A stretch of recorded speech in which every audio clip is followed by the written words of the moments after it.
إن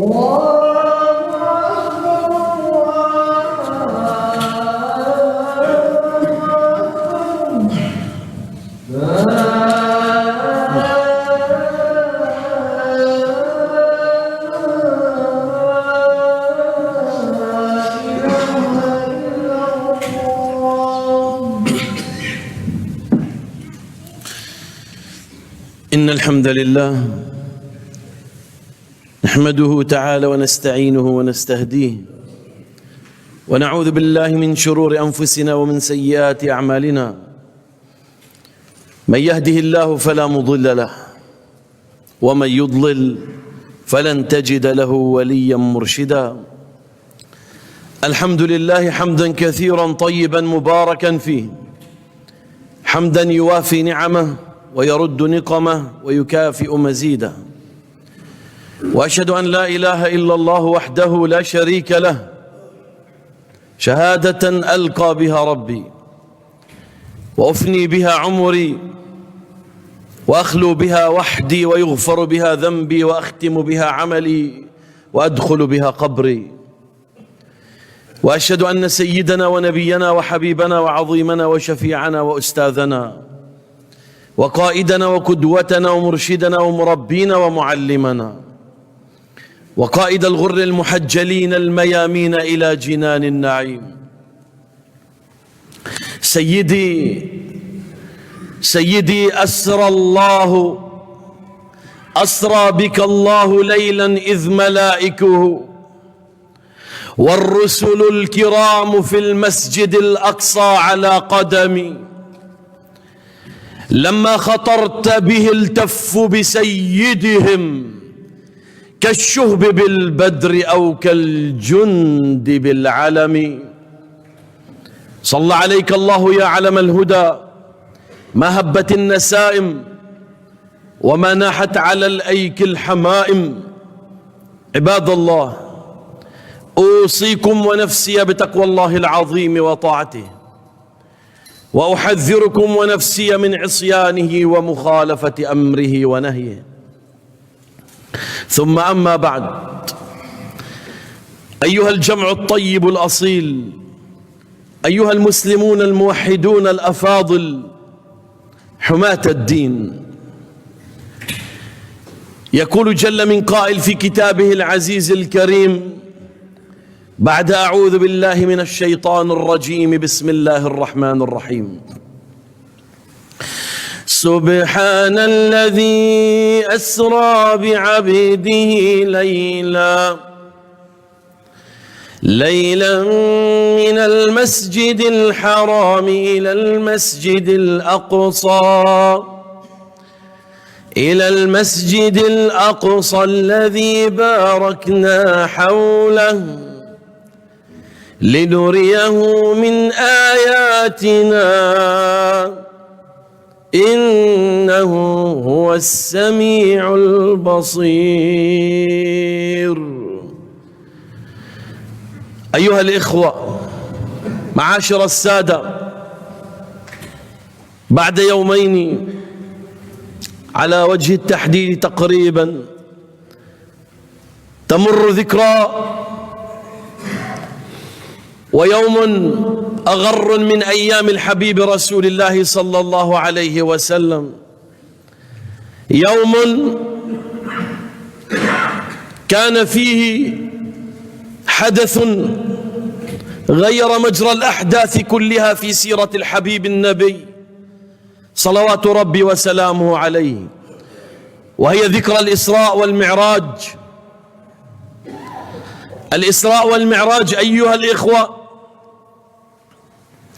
الذي اليوم إن شاء الله سأسطر بعض معانيه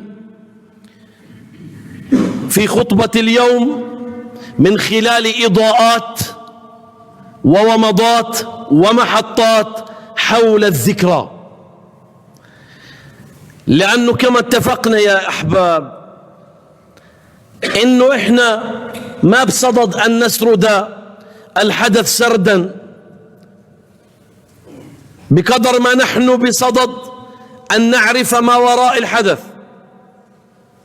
وما هي الدروس التي نستفيدها من هذه الذكريات لكي ننزلها على واقعنا اليوم؟ يعني ايش بنستفيد منها اليوم احنا في هذا الزمان؟ ذكرى حصلت قبل 1500 عام تقريبا، فهذا واجبنا من على المنابر أن نربط المعلومة بالواقع ونستخرج منها بلسما شافيا وعسلا طيبا فيه شفاء للناس. أول إضاءة أيها الأحبة حول الذكرى لكي يكون معلوم لنا وبتصريح القرآن الذي أسرى بعبده مش بروح عبده. الإسراء والمعراج كان بالروح والجسد، قضية مهمة هذه يا إخوة، مش حلم، مش منام، مش تخيل. لو كان الأمر حلم ليش أهل قريش كذبوا الرسول في الحدث؟ ما هو كل يوم الناس بتحلم، حدا بيحلم الناس بتصير تعادي على حلمه، كان قالوا له مجرد حلم، ولكن لما حدثهم صلى الله عليه وسلم أنه أسري به وعرج به إلى السماء بالروح والجسد. إذن الحدث كان حسي مش معنوي، مش بالروح والجسد. الرجل الوحيد، النبي الوحيد، سيد الرسل الكرام، إمام الأنبياء، أمير الدعاة صلوات ربي وسلامه عليه، والوحيد الذي عرج بها إلى السماء بالروح والجسد ثم عاد. سيدنا عيسى عرج به بالروح والجسد ولكنه ما عاد، وستكون عودته علامة من علامات الساعة الكبرى. في آخر الزمان ينزل عيسى بن مريم يكسر الصليب، يقتل الخنزير، يضع الجزية في الأحاديث الصحيحة. ولكن النبي صلى الله عليه وسلم هو النبي الوحيد الذي عرج به إلى السماء بالروح والجسد ثم عاد بنفس الليلة واستمر برسالته، عليه وعلى أنبياء الله أفضل الصلاة وأزكى التسليم. من هنا نبدأ أيها الإخوة. ثم أيها الأحبة الإضاءة الثانية، ألا فلنعلم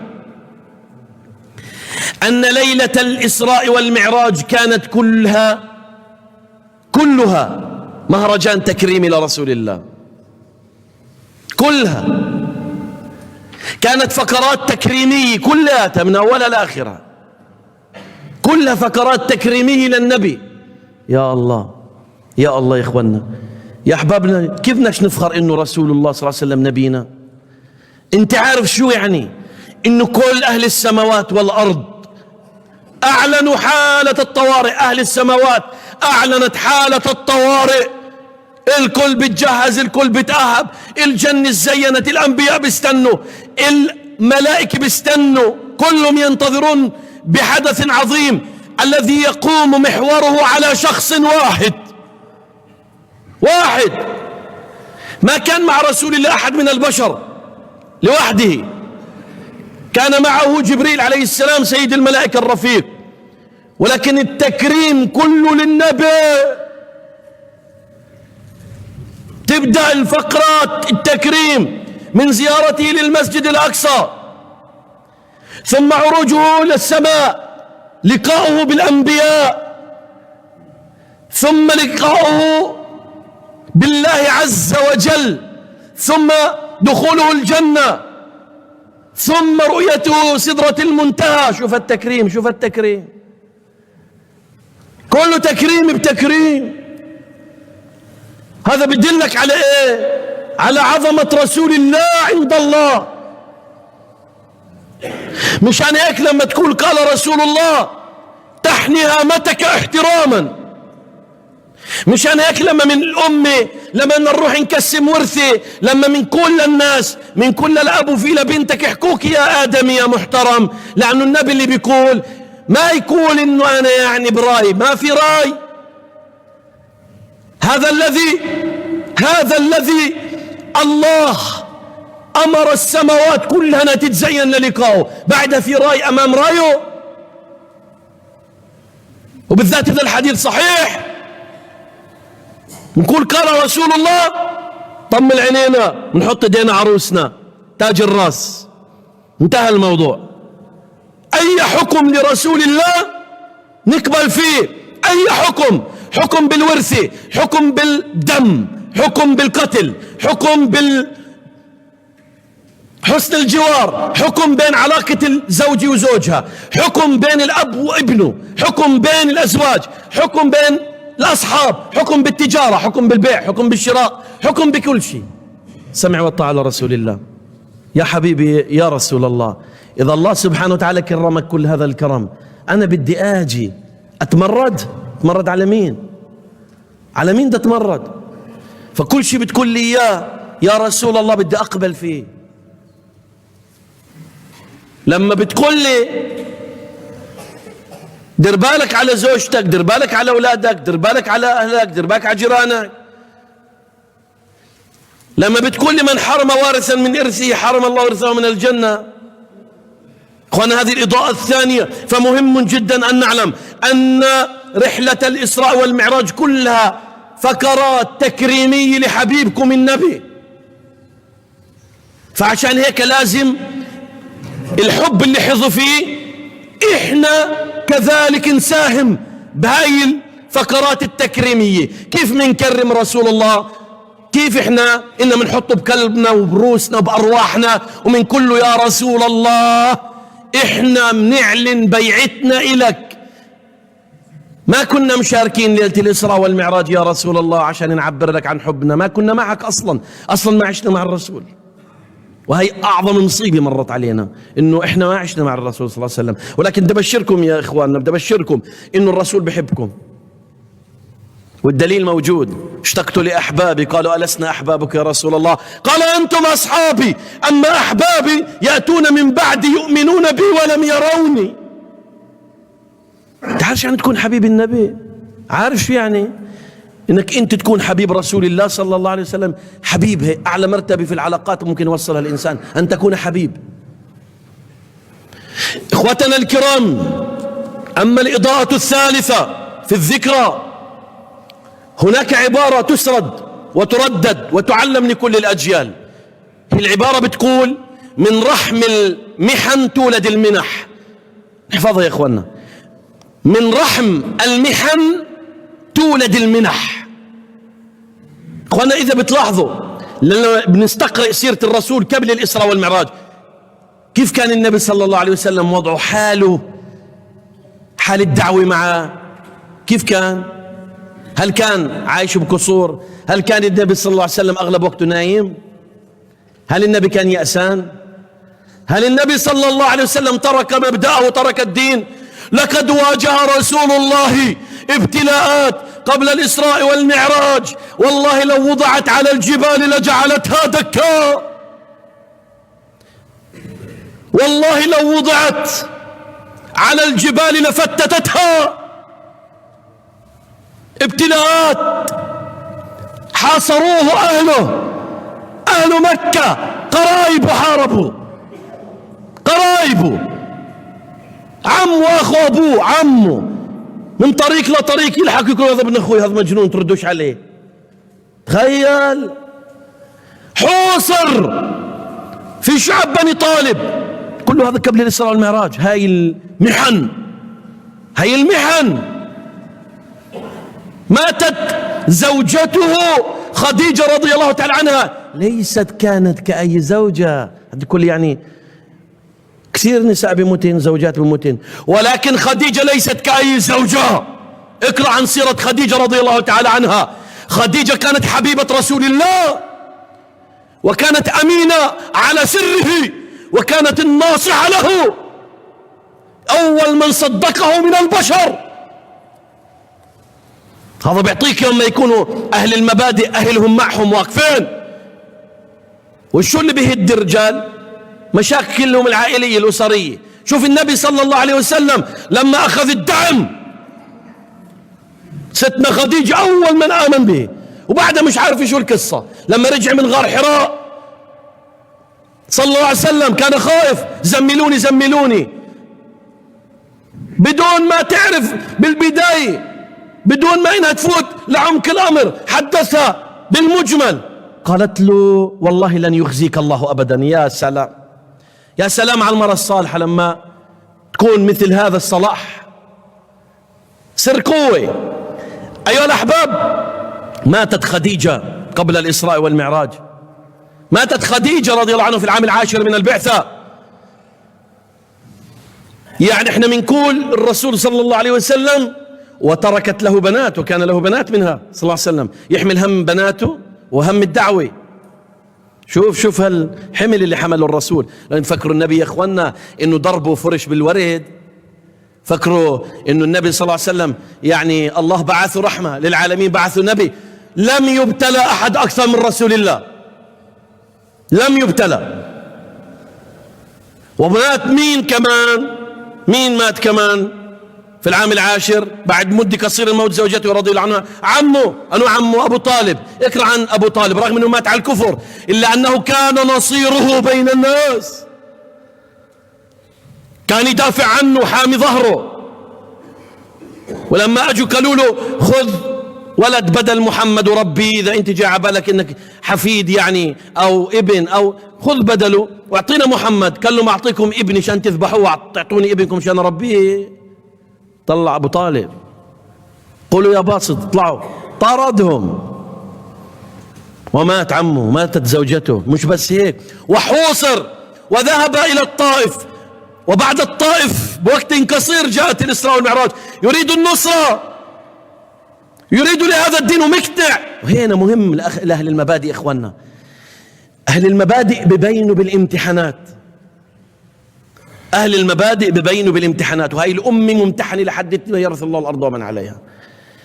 ما يئس لأنه مقتنع، عارف إنه نبي، وإنه هذا الدين هو حق، وإنه الله بعثه. لو النبي صلى الله عليه وسلم مش نبي وجاء بالدين من عنده، صدقني كان ترك الإسلام كله عند أول امتحان. لكن عارف هذا دليل صدقه، دليل صدقه إنه نبي وإنه الله بعثه.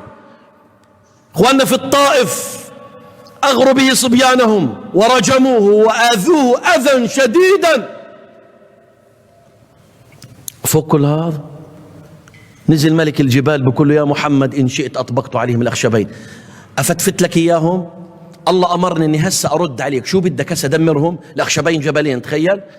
شوف يا حبيبي، هين هذا دليل الواحد اللي إخواننا إذا واحد بإذيه ولا واحد شوي هيك بواجهه من صورة عليه هل ويجل عليه، اصبر حبيبي، هي روحي هي غالي، اصبر. إذا جارك بإذيك، أخوك بإذيك، اصبر اصبر. والله الذي لا إله إلا هو، والله الذي لا إله إلا هو ما أجبرت من هذا القسم. إذا أنت بتصبر على أذى قرايبك، إذا بتصبر على أذى الناس أرحامك، إذا بتصبر على أذى من كنت تظنهم سندك، والله تصبر، والله لترى نصر من عند الله، بواب بتتفتح لك عمرك بحياتك ما ظنيت إنه هاي الابواب تجيك منها الخير. ومجرب، اصبر. شو رفع ايدي النبي؟ قال اللهم اهد قومي فإنهم لا يعلمون، لعل الله يخرج من أصلابهم من يعبده ولا يشرك به شيئا. قال لا يا أخوي ملك الجبال، أنا بدي أصبر، بدي أصبر يا رب اهد قومي. كانت السماء أبوابها مفتوحة والله حاضر دائما للدعاء، فمن رحم الكفار خرج الأبطال بصبر النبي. عكرمة فاتح الشام هو خالد بن الوليد، أنا أبو جهل. خالد بن الوليد ابن مين؟ سيف الله المسلول. الوليد بن المغيرة اللي آذى الرسول. ففيش مانع انك انت تدعي لقرايبك، تدعي لاهلك، تدعي للحبايب، ادعي مش تدعي عليهم، ادعي لهم اللهم اهديهم يا رب، يا رب يسر امورهم. تدعي حتى ابنك اذا مغلبك تدعيش عليه. في ناس مغلبهم اولادهم، مغلب واحد بيقول لي شيخ بقدر اني يعني مغلبني كثير، حتى واحد بيقول لي يا ريت ما اجاني هذا الولد. قلت له اعوذ بالله من هالدعاء. ادعي، انت مش بتهدي ابنك، الهدايات بدين الله عز وجل. لا انت انهديت بيدك ولا غيرك انهدى بيده، الهدايات بدين الله صرف. ادعي له سجودك، قول يا رب اهدي ابني. والام نفس الشيء، ادعي اخواننا الكرام، بعد كل هذه السلسلة من الابتلاءات اجى التكريم، جاءت المنحة، جاء الإسراء والمعراج. يا جبريل اذهب إلى محمد، يا يتيم أبي طالب، الليلة أنت الضيف عندنا. إذا بتلاحظوا في سلسلة أو في تسلسل الأحداث الزمنية، وأنت كانت الإسراء والمعراج، النبي صلى الله عليه وسلم كان نبي عمده 23 عام من جيل 40 ل 63، كانت بنص مرحلة ال 23، يعني 11 أو 12 للبعثة، 11 للبعثة. كان النبي صلى الله عليه وسلم، يا إخوانا ليش بالنص؟ مشان الله دي يعطيه إشارة إنه الماضي بدنا نخليه ذكرى بس يا محمد، الليلة نداوي جراحك، والمستقبل اللي جاي روعة، كله أنوار وكله إشراق. وهذا اللي حصل، بعدها كلها نصر لرسول الله، كل الأحداث بعدها نصر. يا أحبابنا الكرام، ولا أستطيع في الإضاءة الرابعة أن أتجاوزها، قديش هي مهمة برضو كذلك في ذكرى الإسراء. تتكلم عن شيء عظيم اللي الناس بيعيشوه كل يوم تقريبا يا إخواننا. هل سمعتم عن موقف أبي بكر الصديق رضي الله تعالى عنه في ذكرى الإسراء والمعراج؟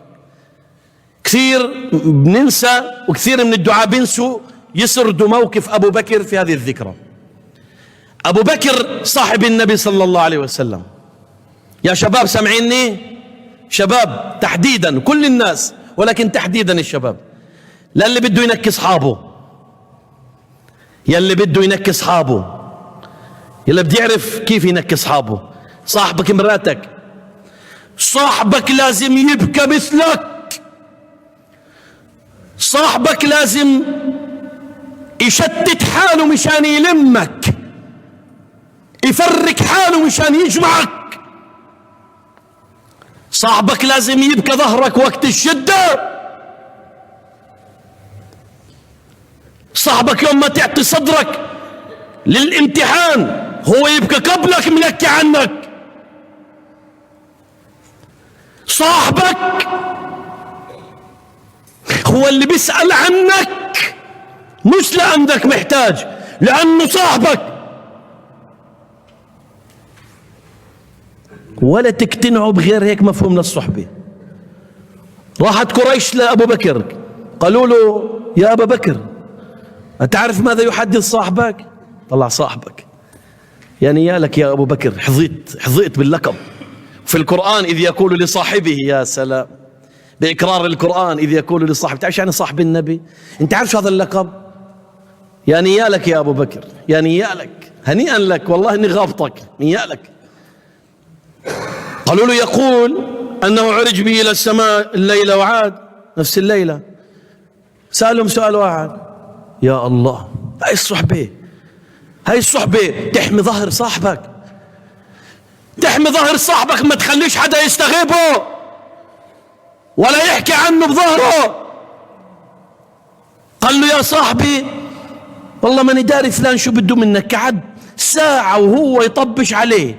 قال له عن جد قدام مين؟ قال له أنا بكيت لحالي أنا وياه. قال له أنا مش مستغرب اللي بطبش علي ساعة. قال له أنا مستغرب من ذانك اللي لكت ساعة وأنت مستمخ ويطبش علي، ولو ساعة وأنت متمتع ويطبش علي يا زلمة. ولو أنك ما في ذان إلك إنك تسمع إشي تطبيش علي كان ما اسمع. سألهم سؤال أبو بكر، قالوا ما وقال محمد هيك قال؟ السلام، شوف الظاهر، هذا الظاهر، هاي اللي بنشد فيها الظاهر، هاي الصحبة، مش يقول له اللي بدك اياه اخوي انا معك، اخوي انا معك، اخوي انا معك، انا معك يا اخوي، شو بدك يا اخوي انا معك يا اخوي، شو بدك يا اخوي انا معك يا اخوي. يوم من الايام اخو انت بطل يرد على التليفونات، بطل يرد، والله بسمع قصص واحوال. وينها يا أخوي؟ ولا صارت غنوية هاي؟ وإيش بكل دود لبعض؟ كل المصطلحات. قال له: ما وقال محمد سيد النبي؟ سيد النبي يا رسول الله. قال لهم: حدث، يعني هو قال إنه طلع فيه للسماء، عرج به للسماء؟ قالوا: نعم. قال: إن قال فقد صدق. شوف الظاهر. قال لهم: لما إذا سيد النبي حبيبي صاحبي رسول الله صلى الله عليه وسلم إن قالوا له قال لهم: صدق. تناقشونيش في الموضوع، إذا هو قالها صادق، في حين أنه كلهم كذبوه. عشان هيك سيدنا النبي صلى الله عليه وسلم لما بيقول: أيها الإخوة في الله عز وجل، أو سيدنا عمر، هو قول عن سيدنا عمر: لو وزن إيمان أبي بكر بإيمان الأمة لرجح إيمان أبي بكر. أنه اللي بيحكي طلع مين؟ اللي بيحكي عن مين؟ يقرأ عن سيرة سيدنا عمر. برضه سيدنا عمر من أصحاب النبي صلى الله عليه وسلم، بس طلع شو بيقول عن أبو بكر؟ واحد عظيم بصحبته لرسول الله، طلع شو بيشهد عن واحد عظيم صحبته لرسول الله صلى الله عليه وسلم. بقول لهم: لو إيمان أبو بكر رجح بإيمان الأمة، يوزن إيمانه بيرجح على إيمان الأمة. فيا شباب، الصحبة ليست غنوية، وليست صحن حمص تأكله أنت ورفيقك، وليست رغيف شاورما، ولا أكلة دينيس في مطعم، ولا كعدة مع انبطاح على أرجيلي، ولا لعبة شدي في الليل أبدا. الصحبة أرقى وأعظم أعظم أعظم أعظم، هي كلها كشور، هي ولا شيء. فعشان هيك نسمع كثير أو بعض القصص عن الغدر والعكر بالعلاقات وبالصحبة. صاحبك يوم ما بدك يبكى صاحبك، أقول لك كيف تنكي صاحبك، كيف تنكيه، زي ما والدتك الله يرحمها ويرحم والدتي إن كانت متوفية وإن كانت حية، كيف كانوا ينكين العدس زمان، ينكين العدس الحبة المليحة. نكي صاحبك تنكاه. إخواننا الكرام، وبرضه في قضية ما بقدر إني أنزل على المنبر اليوم دون ما أحكي عنها، صعب جدا لأنه هي أماني. الله بدأ سبحان الذي أسرى بعبده ليلا من المسجد المسجد من وين؟ مسجد الحرام لوين؟ للمسجد الأقصى الذي باركنا حوله. يا اخواننا، بتعرفوا انكم انتم من اهل المسجد الاقصى؟ هسه احنا قاعدين بالارض المباركه، هسه اسم مسجد النور. تعرفوا ان كل اهل هذه البلاد هي الذي باركنا حوله. تعرف انت عايش في الارض المباركه يا حبيبي، هاي الارض المباركه الذي باركنا حوله. المسجد الأقصى عقيدة في القرآن. النبي صلى الله عليه وسلم لما ذكر لا تشد الرحال إلا إلى 3 مساجد: المسجد الحرام، ومسجد هذا، المسجد النبوي، والمسجد الأقصى. انتبه، إن فضل رباطك في أرض المسجد الأقصى عند الله عظيم. فلازم تشكر الله عز وجل على هذه النعمة. القضية الثانية في قضية المسجد الحرام المسجد الأقصى، وهي كمان للشباب تحديدا ولكل الناس عامة: منين بدت الرحلة على الدنيا؟ وين انتهت؟ من أي محلين؟ وين المحطتين؟ ما قال الذي أسرى بعبده من الصحراء، مش تنسى هذه المعلومة يا حبيبي، إلى الجبل فلان، اثنين من المسجد إلى المسجد. ليش بدت بالمسجد وانتهت بالمسجد؟ رحلة النبي الإسراء المعراج للسماء، ليش انتهت بالمسجد وبدأت بالمسجد؟ بدي يقولنا يا شبابنا إنه رحلة العز والكرامة وإنه فرج الله بده ينزل علينا فقط إذا كان الجيل والأمة تتخرج من المساجد. كان في لفتة عظيمة جدا، انتبه، دقق على المسجد، من المسجد إلى المسجد. فيوم أن تمتلئ المساجد بالشباب، ويوم أن يحرصوا على الصلوات، ويوم أن يكونوا عباد الله، ويوم أن ينادي المنادي حي على الصلاة حي على الفلاح، يكون همهم أن يلبوا النداء. أنا بقول لك فرج الله يكون قاب قوسين أو أدنى، وعزة جلال الله. أدعم لك هذا المعنى، بمعنى أدعم لك إياه بحدث ليلة المعراج. شو الهدية اللي رجع فيها النبي صلى الله عليه وسلم ليلة الإسراء والمعراج؟ شو أعظم هدية الله أعطى النبي؟ أكيد تعرفوها. أعظم هدية شو هي؟ أعظم هدية رجع فيها للأرض، مش الضيف بيعطوه هدية ذكرى. الله أعطى النبي هدية، أعطاه هدية، وهي الهدية الوحيدة اللي أعطيت لرسول الله من بين كل الهدايا اللي أعطاه إياها على الأرض. هي الهدية الوحيدة اللي أعطيت إليه في السماء، الصلاة. الصلاة، الزكاة، الحج، الصوم فرض والنبي في الأرض صلى الله عليه وسلم. الصلاة أول شيء فرض عليه 50، ظل يراجع الله سبحانه وتعالى بمشورة سيدنا موسى، ثم وقفت على 5 صلوات ولكن بالأجر 50. الصلاة. فيا شباب الأمة، سيدك النبي بيقول لك أنا بدأت بالمسجد وانتهيت بالمسجد ورجعت بهدية المسجد اللي هي الصلاة. فإذا بدكم العز والكرامة وفرج الله ونصر الله سبحانه وتعالى والله عز وجل يعز هاي الأمة، امشوا على نفس الضرب. فيا شباب اللي بيصلوا يوم الجمعة بس،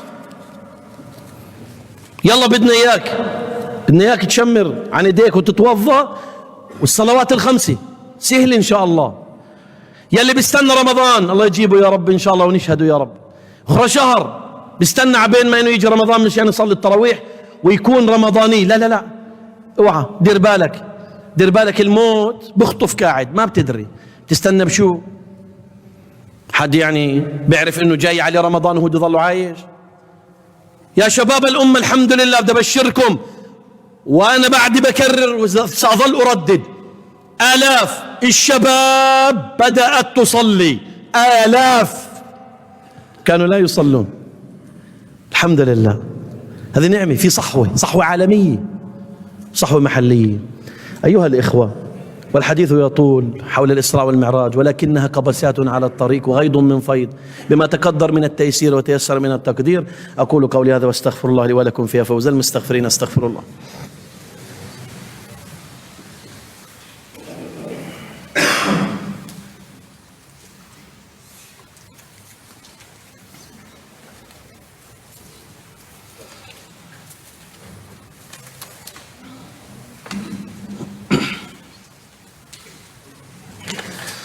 الحمد لله حمدا كثيرا كما أمر، الصلاة والسلام على النبي المعتبر. اخواتنا الكرام، ولا بد إن شاء الله من التذكير بإذن الله عز وجل أن حملة شبابنا ملاح لدعم إخواننا السوريين. يا إخواننا، غدا إن شاء الله بإذن الله سيكون آخر يوم لها رسميا، ولكن مستمرة لحين ما نسافر بإذن الله في النية في الأسبوع القادم، ولكن رسميا بناء على مشورة الشباب غدا إن شاء الله بإذن الله عز وجل تنتهي. ولقد وجدنا الخير العظيم عند هذه الأمة. والله يا أخوانا أبشركم، والله أمي فيها خير، يعني رغم انتهاء الحملات ورغم انتهاء أجواء الحملات إلا أنه شبابنا ملاح لها وقع كبير جدا عند الناس. فجزى الله خير، جزى الله خير من ساهم ومن يساهم ومن يريد أن يساهم. فيا اخواننا الكرام، هذه الأمة ولادة للخير، وهذه الأمة بظل فيها خير الحمد لله. كانت قصص ومواقف وأحوال لناس متبرعين، والله يا اخواننا تظن ان احنا بزمن الصحابي بفضل الله عز وجل. جزا الله خير الأسود الشباب الذين نظموا ورتبوا ونصبوا الخيمة وذهبوا إلى الدوارات يوزعون من مكاتيب من أجل أن يضع الناس فيها أماناتهم وتبرعاتهم لإخواننا المنكوبين السوريين. جزا الله خير كل من تصدق، كل من تبرع، كل من أعطى ولو شيكل واحد. جزا الله خير كل من كان ينوي أن يعطي ولكن وضعه كان شوي صعب فدعا لهذه الحملة. جزا الله خير كل من يتمنى أن يعطي فيما لو أعطاه الله سبحانه وتعالى. اليوم أيها الإخوة إن شاء الله سيكون في بلدنا الحبيب كفر قاسم في مسجد الشهداء بإذن الله عز وجل مهرجان بمناسبة الإسراء والمعراج أيها الأحبة، وسوف إن شاء الله تختم رسميا هناك حملة شبابنا ملاح الخيرية، وسوف إن شاء الله يكون في هذا المهرجان كلمة لأخوكم العبد الفقير العفو رب إن شاء الله سبحانه وتعالى. وإني أرى إخوان لنا قد جاءوا من بلدنا الحبيب طوبى قضاء القدس، فإني أقول لهم حياكم الله وبياكم، جزاكم الله كل خير يا إخوة. انضموا كثير من الحملات لحملة شبابنا ملاح، حملة العيسوية، حملة طوبى، حملة جلجولي اللي هي جمعية غيث قل بإمارة الأخ محمد حجلي جزا الله خير. فيا أحبابنا كنا البارحة في طوبى في قضاء القدس الشريف، وكانت أمسية إيمانية الليلة، هذه الليلة التي مضت. والله يا أخواننا لما بقول الذي باركنا حوله، لما ذكرنا وتلونا الآية الذي باركنا حوله، بتشوف بركة الناس، البركة يا أخواننا في الناس، قديش هم طيبين، قديش هم أصايل. هنيئا لك يا أستاذ شادي، هنيئا لك يا عم حمزة أبو طير أبو محمد، كنا في ضيافتهم البارحة وكانت هناك أمسية في المسجد عندهم. والله يا إخواننا والله أسأل الله لهم الأجر، مرابطون ثابتون على دينهم وعلى أرضهم. أسأل الله سبحانه وتعالى لهم قبول الأجر والرباط. ولقد كان حضور غفير تحديدا من شريحة الشباب وهذا يبشر. فأنا ما بقول عبث إنه آلاف الشباب بتوب، نرى الشيء بأم عينينا من فضل الله، بأم عينينا يا إخواننا. والله ترى بوادر الخير، بوادر الفرج في عينيك، لأنه هذا الشيء مشاهد، شيء مش مخبى. أسأل الله سبحانه وتعالى أن يظلل بخيره على هذه البلد الطيبة طوبى وعلى بلاد المسلمين جميعا. اللهم إنا نسألك رضاك والجنة. اللهم اغفر لنا ما قدمنا وما أخرنا وما أسررنا وما أعلنا وما أسرفنا وما أعلنا وما أنت أعلم به منا. اللهم رحماك ورضاك نسأل. اللهم إنا نسألك فرجا قريبا عاجلا غير مؤجل يا أكرم الأكرمين. اللهم انصر الإسلام وعز المسلمين وأهلك الكفرة والمشركين أعداءك أعداء الدين. عباد الله إن الله يأمر بالعدل والإحسان وإيتاء ذي القربى وينهى عن الفحشاء والمنكر والبغي يعظكم لعلكم تذكرون. اذكروا الله يذكركم واستغفروه يغفر لكم. وأنت يا مقيم الصلاة أقم الصلاة رحمنا الله وإياك.